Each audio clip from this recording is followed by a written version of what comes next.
नमस्कार, स्वागत है आपका परफॉर्म इंडिया में और मैं हूं आपके साथ ऋषि चौधरी। आज अमेरिका ये समझ ले, ट्रंप ने टैरिफ यूं ही नहीं हटाया। ये कोई दोस्ती का तोहफा नहीं था, ना ही अचानक आया दिल का बदलाव। ये उस सख्त संदेश का नतीजा था जो भारत ने पर्दे के पीछे भेजा था। जब अमेरिका टैरिफ के जरिए भारत को दबाने की कोशिश कर रहा था, तब भारत ने शोर नहीं मचाया, बल्कि सीधा, ठंडा और चुभने वाला संदेश भिजवाया। भारत को डराइए मत। ये संदेश गया भारत के राष्ट्रीय सुरक्षा सलाहकार अजीत डोभाल के जरिए और सामने थे अमेरिकी विदेश मंत्री मार्को रूबियो। डोभाल ने साफ कहा, जरूरत पड़ी तो भारत इंतजार करेगा, लेकिन दबाव में सौदा नहीं करेगा, चाहे इसके लिए अमेरिका के राष्ट्रपति डोनाल्ड ट्रंप का पूरा कार्यकाल क्यों न निकल जाए। और यही इंतजार, यही रणनीति और यही सख्ती आखिरकार अमेरिका पर भारी पड़ी। टैरिफ कट हुए क्योंकि भारत झुका नहीं। जब अमेरिका ने भारत पर ऊंचे ऊंचे टैरिफ लगाए, जब ये दिखाने की कोशिश की गई कि या तो हमारी बात मानो या नुकसान झेलो, तब भारत ने न हड़बड़ी दिखाई, न कैमरों के सामने बयानबाजी की। भारत ने चुपचाप अपनी चाल चली। इसी चाल का सबसे सख्त और चुभने वाला चेहरा बने भारत के राष्ट्रीय सुरक्षा सलाहकार अजीत डोभाल।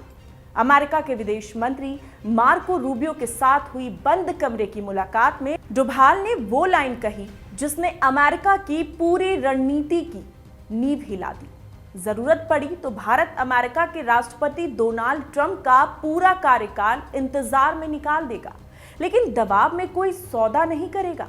यही वो पल था जब अमेरिका को पहली बार एहसास हुआ कि भारत को जल्दबाजी में घेरना आसान नहीं है, क्योंकि आज भारत सिर्फ एक बाजार नहीं है, आज भारत एक रणनीतिक जरूरत है।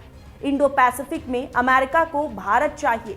चीन के बढ़ते असर को संतुलित करने के लिए भारत चाहिए। डिफेंस और टेक्नोलॉजी की सप्लाई चेन में भारत चाहिए।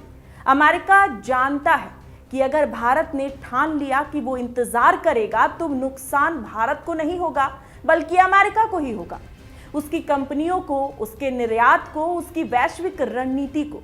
यही वजह है कि वही अमेरिका जिसने कल तक दबाव की भाषा बोली थी, कुछ समय बाद सुर बदलता है। अचानक ऐलान होता है कि भारत पर लगाए गए टैरिफ घटाए जा रहे हैं, 25% से सीधा 18%। अब सवाल उठता है कि क्या ये ट्रंप का दिल पिघलने वाला नतीजा था? क्या ये कोई दोस्ती का तोहफा था? क्या ये भारत पर की गई कोई मेहरबानी थी? बिल्कुल नहीं। ये उस सख्त संदेश का असर था जो पहले ही भेज दिया गया था। ये उस इंतजार की ताकत थी जो भारत ने दिखा दी थी। इस पूरी कहानी में एक बात साफ है, प्रधानमंत्री नरेंद्र मोदी ने न तो मंच से शोर मचाया, न ट्वीट वॉर किया, न अमेरिका को सार्वजनिक तौर पर घेरने की कोशिश की। उन्होंने कूटनीति को अपना काम करने दिया। एक तरफ मोदी की रणनीतिक सोच, तो वहीं दूसरी तरफ डोभाल का दो टूक संदेश, और नतीजा ये निकला कि अमेरिका को अपने कदम पीछे खींचने पड़े। ट्रंप ने टैरिफ यूं ही नहीं हटाया। ये कोई अचानक लिया गया फैसला नहीं था। ये भारत की उस नीति का नतीजा था जिसमें साफ कहा गया, बराबरी से बात होगी, वरना भारत इंतजार करेगा। और यही इंतजार अमेरिका के लिए सबसे बड़ा दबाव बन गया। आज का भारत न किसी से टकराव चाहता है, न किसी के आगे झुकता है, लेकिन जब बात अपने हितों की आती है तो भारत बिना शोर किए, बिना गुस्सा के सामने वाले को उसकी सीमा बता देती है। और यही बात अमेरिका को सबसे ज्यादा चुभती है कि भारत अब सिर्फ जवाब नहीं देता, बल्कि भारत शर्तें तय करता है।